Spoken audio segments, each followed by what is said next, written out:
What's up? This is the bus. Check it out. My buddy Brad Bacon did the FBM logo on this thing a couple years ago. It's managed to survive thousands and thousands of miles around the United States, as well as a couple seasons here in the yard. And this is it, baby.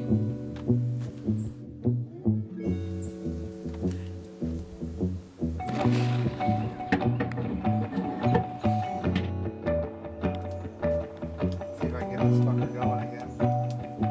Sometimes the glow plug really ain't really working anymore, so.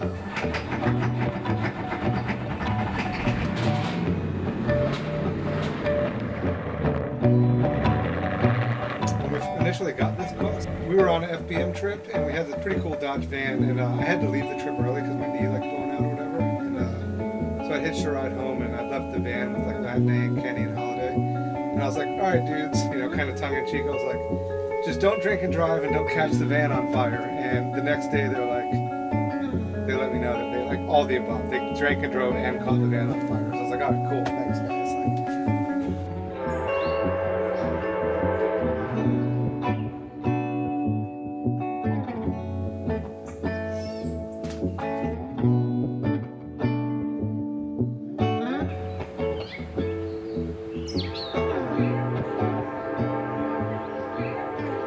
So we got this thing on Craigslist. It was gutted and it was already painted black, so we pretty much had a jump start on what it ended up looking like, what it's become now.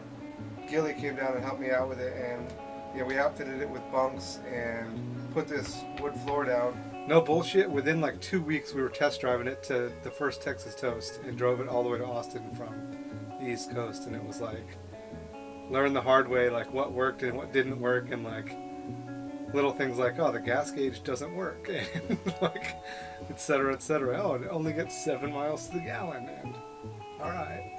So like when we did get to Texas Toast, like I'd gotten paid to be the announcer for that gig, and all of my money went towards gas for getting there and back, and it was like, well, all right, I guess we're flush on that one. So, and then, you know, this is like the art studio. There's fucking art supplies of various sorts all over the place, and art of various sorts. You gotta have like a citronella plant because fucking mosquitoes are crazy, and then this cactus like went buck wild once springtime hit. I don't know if I've been watering it too much or what. This is the guest bedroom right here.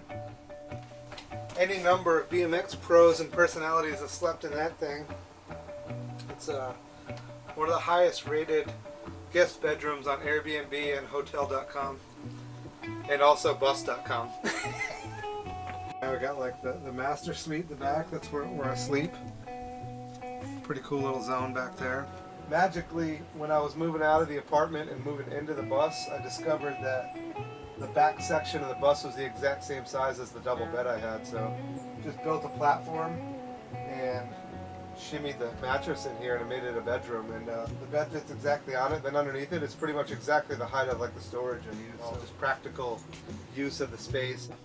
Yeah, dude, plants, arts, photos, tall ceiling. What more could you want? Looking, you know, bookshelf. There's some weird shit in there. Aspirin. Normal grown man stuff, vitamins. Trying to stay healthier these days.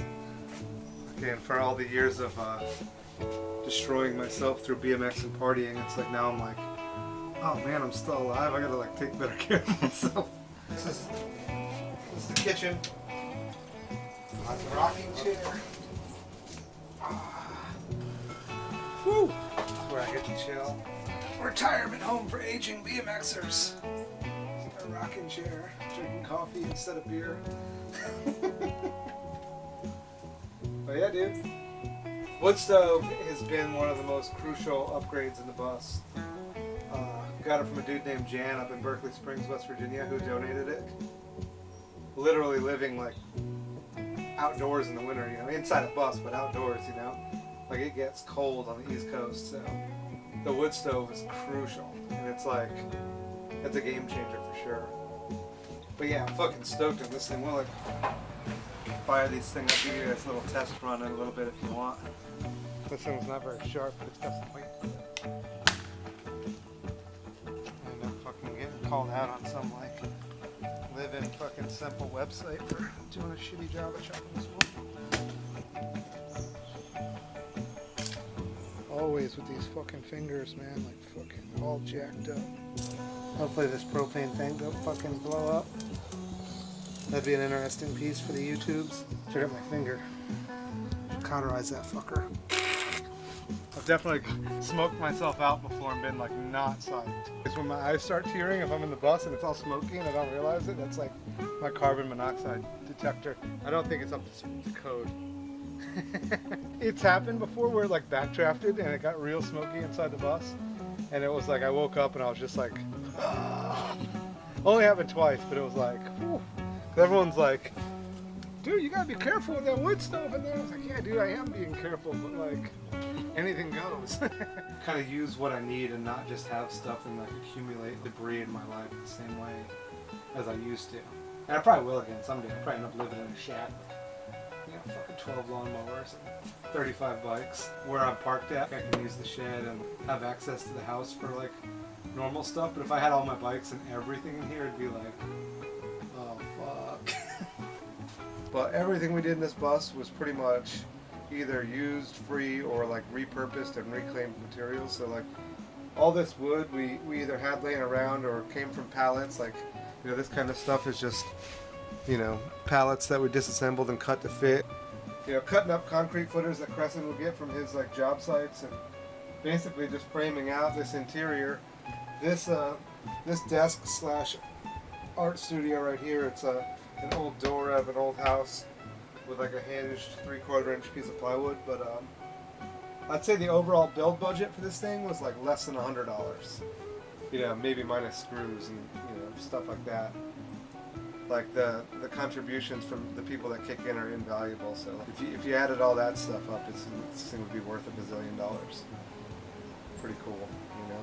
All sweat equity put into this thing. It's actually awesome. Who am I kidding? This is badass. I've got an extension cord coming in from the shed outside by where we're parked, and, you know, run electricity in here off that. You know, that's next level for a 1993 International school bus. Ain't a lot of school buses on the south side of the James River with Wi-Fi on them. So this is like the screen door. We got like some mosquito netting up, and sometimes in the morning if I leave it open, like a bird will come chill right here and be like, "What's up?" For transparency, full disclosure, not currently driving the bus on tour. That's why you don't see the bus on the road as much these days, because living out of it and traveling out of it are like two totally different beasts. Maybe not as cool as some people think, but I don't want to bullshit anybody either. You spend so much time traveling, you kind of just start feeling more at home on the road. Get the best of both worlds, you know. It's a road trip lifestyle, whether you're at home or traveling. And it's kind of fitting, you know, to end up living out of a school bus with this bicycle hobo cross sort of lifestyle, hanging out in Richmond, Virginia on the south side of the James River. You know, it's unique, but I dig it.